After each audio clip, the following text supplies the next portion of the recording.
आजच्या ह्या व्हिडिओमध्ये आपण ना अगदी छोटीशी जी 3 इंचाची 3-3.5 इंचाची बाही असते ना, तर त्या बाहीची फुगा बाही कशी कटिंग करायची जेणेकरून त्याचा फुगा एकदम छान पप असा छान दिसला पाहिजे, तर त्याची कटिंग कशी करायची ते बघणार आहोत. तर सगळ्यात पहिले बघा, जेवढी पण आपली आता 3 इंचाची आपल्याला बाही तयार करायची आहे, तर 3 इंचाची जी बाही तयार करायची आहे त्याच्यापेक्षा आपल्याला अजून 3 इंच एक्स्ट्रा घ्यायचा आहे, म्हणजे 6 इंचाचा हा कपडा आपल्याला घ्यायचा आहे किंवा पेपर घ्यायचा आहे. त्यानंतर इथं वरच्या साईडने आपल्याला 2 इंचावर एक मार्किंग करायची आहे आणि खाली आपल्याला जी गळा लांबी आहे बाहीची जी लांबी आहे त्याच्यापेक्षा 1 इंच एक्स्ट्रा घ्यायचा आहे. बाही 3ची आहे तर आपण 4वर एक मार्क करणार आहोत.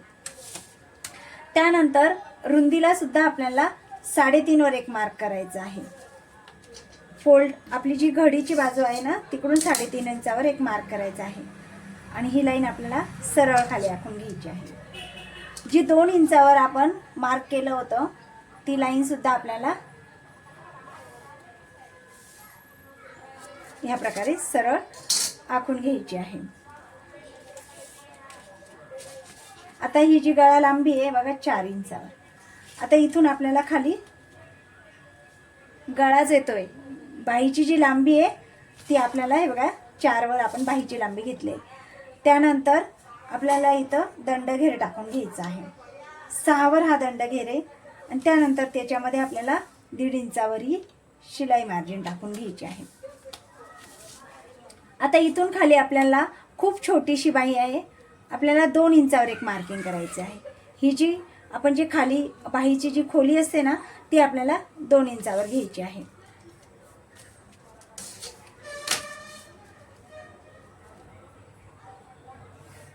ती लाईन सुद्धा आपल्याला सरळ आखून घ्यायची आहे.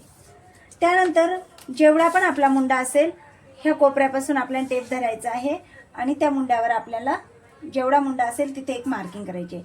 आता हा मुंडा 15चा आहे म्हणजे 7.5वर मी एक मार्किंग करते आहे आणि त्यानंतर त्याच्यामध्ये 1.5 इंच आपली शिलाई मार्जिन. आता खाली जे आपण माप टाकलं होतं ते आणि ह्या दोन्ही लाईनी आपल्याला सरळ खाली ह्या प्रकारे आपल्याला खाली आखून घ्यायचे आहे आणि ह्या कोपऱ्यापासून जितका पण आपला मुंडा आला आहे तिथं आपल्याला ही तिरपी लाईन आखून घ्यायची आहे. आता आपल्याला मुंड्याला इथं सेप द्यायचा, बाहीला आपल्याला सेप द्यायचा आहे. तर ह्या प्रकारे आपल्याला टेप हा दुमटून घ्यायचा आहे आणि याचा मध्य काढायचा आहे. त्यानंतर जो आपला मध्य आला आहे त्याचा पण आपल्याला मध्य काढायचा आहे.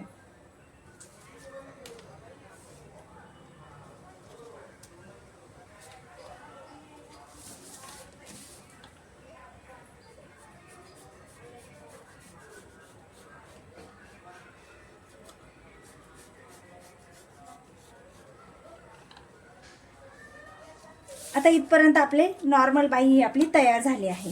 पण आता आपल्याला इथून बाहीला आपल्याला सेप द्यायचा आहे, तो आता बघूया आपण कसा द्यायचा. आता त्यानंतर आपल्याला हे बघा ह्या प्रकारे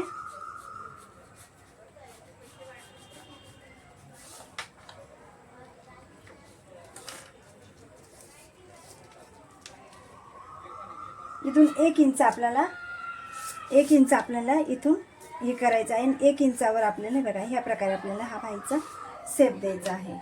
आता आपण याची कटिंग करून बघूया.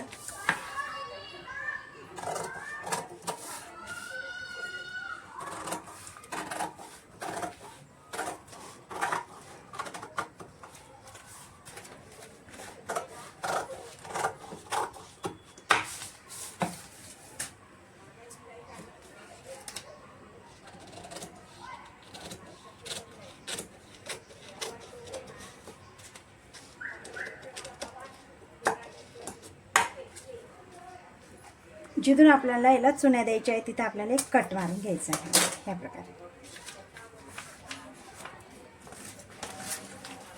मला पेपर कमी पडत होता म्हणून मी त्यामध्ये पेपरला जॉईन देऊन घेतला आहे. हे बघा, आता खालच्या साईडला पण आपल्याला चुन्या द्यायच्या आहे, त्याच्यामुळे खालच्या साईडनी पण आपल्याला इथं कोणत्याही प्रकारची कटकूट करायची नाही आहे.